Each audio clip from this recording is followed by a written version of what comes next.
समस्त को मो नमस्कार। तो आज आम बनवा मालपुआ जहाँकि आम दुर्गा माँ बनवा। तो ये मुझे 3/4 कप सुजी ताको भल भाव ग्राइंड कर सारापर से गोटे कप अटा मिसेली आउ 2 चम्मच मो पान मोहरी मिसेली 2टी अलैच बा गुजराती मिसेली आउ थे देली मो गोटे पिंच लुण।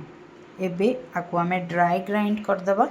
देखंतु मो भल भाव मिक्सी रे ताको ग्राइंड कर सारी। एबे से मुझे अमूल फ्रेश क्रीम मो पाखे सर नाला आपण पाखे जो सर अच्छे आप मिसेबे। अमूल फ्रेश क्रीम मु 2 चम्मच नहीं ता सहित नेली 1.5 कप क्षीर जोटा को मु बॉयल करी रखी देइथिली। एबे ताकू आम भल भाव ब्लेंड करी नबा।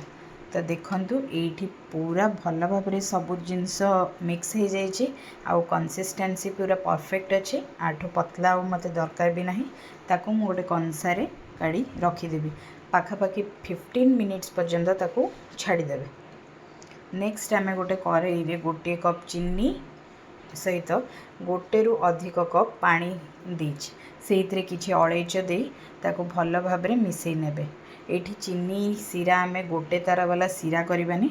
चीनी जिते पर्यंत मेल्ट हो जाए ताकू अपेक्षा करबा आउ जिते बेले आपण गोटे स्टिकी अंश फिल करेंगे सेते बेले गैस ऑफ करबा। देखंतु एठी मोर स्टिकी स्टिकी हो गला सिरप रेडी। एबे गोटे कड़ाई रे घी किंबा तेल आपण जहाँ इच्छा नेबे से गोटे डंकी साहाय्य किछि किछि आमे करिथिबा बैटर को पकेबे। आराम से पकेबे आउ ताकू टिके फुलिबा पई छाड़िबे। तळपट होला परे ताकू उल्टे नहीं एपट पट मध्य ताकू भल भाव तेल रे छाणी नेबे।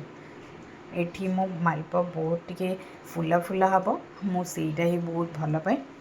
तो देखंतु मु आउ थरे पकेके देखौचे एमिति ही आपण पकेबे आउ जिते बेले सेपटटी हे जिवो आपण ताकू पुणी उल्टे नेबे।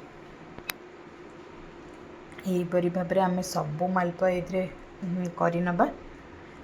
मालपुआटी भल भाव लाल हो गला परे आमे ताकू काढ़ी आनी सुगर सिरप रे पकेबा। देखंतु एठी सुगर सिरप रे ताकू बुड़े देबे भल भाव सांगे सांगे ताकू न रखी ताकू भल भाव तार सुगर सिरप निगाड़ी ताकू गोटे जगार ट्रांसफर कर देबे। तो देखंतु एठी हमर मालपुआ पूरा रेडी हो गलानी। ताकू मु एबे गोटे प्लेट रे रखी नेबी। एही परी सब मालपुआ मु एठी तैयारी कर नेबी। देखंतु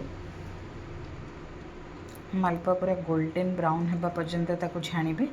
स्लो आंच दे आराम से छाणीबे।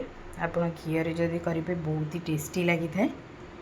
आउ सबुठारु बेस्ट होचे एटा अटा रे होचे और बहुत ही टेस्टी लगे। आपण माने निश्चिंत यही दशहरा रे माँ को भोग पाई आपण यूज करि परिबे। आपण को जदी वीडियोटी भल लगी थाए ताले मोर चैनल को सब्सक्राइब करिवे आउ तले थिबा बेल आइकन को क्लिक करेंगे जहाद्वारा मोर वीडियो नोटिफिकेशन आपन को खूब शीघ्र ही मिल जाव। तो देखंतु ये मोर मालपुआ सब रेडी हो गला। मु ता सहित किछि काजू को छोट छोट करी काटी थिली। आपन चाहिए पिस्ताचो भी पकई पारे। मो पाखे काजू थिला तो मु काजू को गार्निश करने पे यूज करछि। तो देखंतु एते इजी वे रे आमर मालपुआटी हो गला रेडी। एटा पुणी अटा मालपुआ आपन सांगे सांगे भोग निजे निजे घर में आपन बहुत कम समय बनै पारे। तो जदि आपको वीडियोटी भल लगी थाए ताले आपण वीडियोटी को लाइक करंतु आउ मो चैनल को सब्सक्राइब करंतु और तले कमेंट रे जणांतु किपरि लागला रेसिपीज। पुणी देखा नेक्स्ट वीडियो रे। Till then bye.